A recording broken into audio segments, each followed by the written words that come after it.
Hello po sa inyong lahat mga ka-crypto. Ako po si Pinoy Crypto Trader at sa video na ito ay atin pong pag-uusapan ang tungkol dito kay Fluky Ino, kung saan ay meron daw pong isang kilalang analyst dito ang naglabas ng kanyang prediction para kay Fluky Ino na ito raw ay makakaranas ng 3 times na rally or pag-angat sa kanyang presyo. Yan, kasabay po ng kanyang naging pag-angat na 50% or paglago na 15%. Kaya yan, bago po tayo magpatuloy ay nais ko lamang po munang bigyang linaw ang aking disclaimer kung saan ang nilalaman po ng video na ito ay hindi po ito isang financial advice. For education and information purposes lamang po ang layunin nito. Maliban po dito ay nais ko na rin pong magbigay babala na wala pong kahit anumang group chat ang Pinoy Crypto Trader. At ayan, ang sabi rito ay analyst foresees 3 times rally for Fluky Ino. The latest update from crypto market analyst Captain Fibin po ito, hindi ka Fibin, appears to have ignited bullish waves orbiting Fluky across the vast sea of cryptocurrency. Kaya yan ang market analyst po rito. Yan, isa pong kilalang market analyst ito. Itong si Captain Fibik na ito. Yan. Marami na rin po siyang mga followers or taga-sunod. Yan, yung kanyang talagang ayan, kaya marami pong nagtitiwala sa kanyang mga inilalabas na prediction dito. Kaya ayan, in a post shared on X today, the analyst drew attention to Fluky's illustration of a breakout from a bullish flag pattern on its daily time frame chart, injecting a dose of optimism into the dog-based meme coin. Ayan.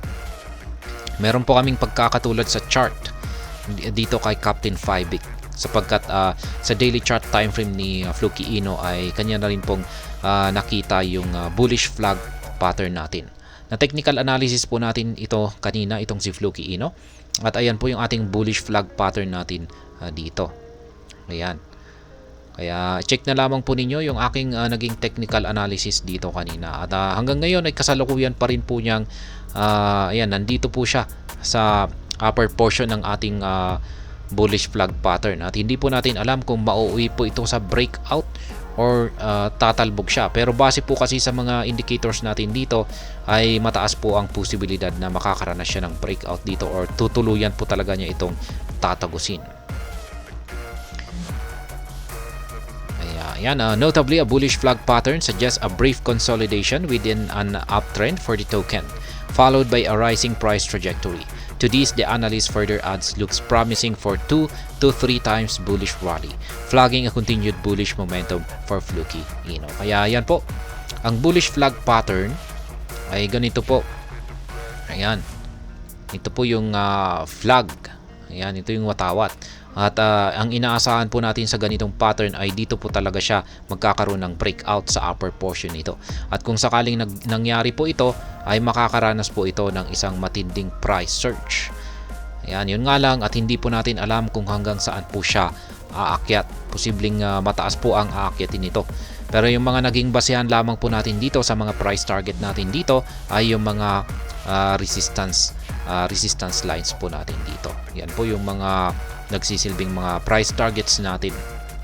Yan. Pero ayon po kay Ginoong Captain Fibik ay makakaranas daw ng posible daw pong makaranas ng 2 to 3 times na bullish rally itong si Fluky Ino dulot ng kanyang breakout dito.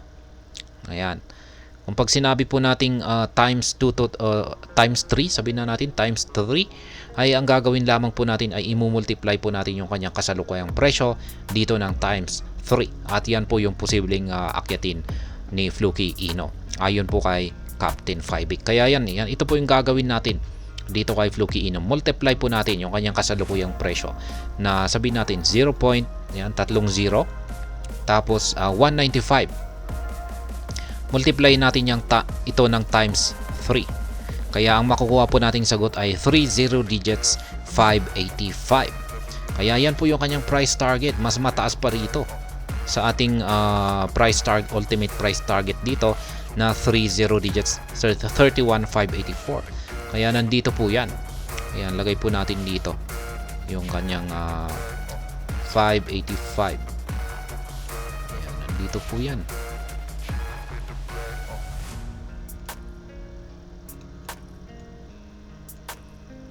Ayan, nandito. Lagay po natin yung kanyang price level. Ayan, nasa mga 585. Ayan, dyan po yung possible na aakyatin daw ni Fluky Ino kung sakaling nagkaroon po siya ng ayan, bullish breakout dito sa ating flag pattern na ito. Bullish flag pattern na ito. Ayan, yan yung ganyan, yung kataas yung kanyang aakyatin. Ayan, ang taas 30 digits 585. Yan po yung prediction ni Captain Fibeck na posibleng akyatin itong si Fluky Ino kung nagpatuloy yung kanyang bullish momentum dulot ng breakout sa kanyang bullish flag pattern na ito. Ayan po ang ating yan po ang tungkol dito kay Fluky Ino. Ayan, ayon po sa prediction ni Captain Fibeck. At hanggang dito na lamang po tayo sa video na ito mga ka-crypto. Sana po ay inyong nagustuhan ang aking paliwanag sa video na ito. Kung inyo po itong nagustuhan ay pakiclick lamang po ang like button nito. Para naman po sa mga bago lamang dito, kayo po ay aking inaanyayahan para mag-subscribe. Pakiclick na rin po ang bell icon nito dahil ito po ang siya magsisilbing notification nito sa mga bago kong videos na akin pong ina-upload sa aking YouTube channel na ito. Marami pong salamat sa panonood. Ingat po tayo lagi at God bless po sa ating lahat.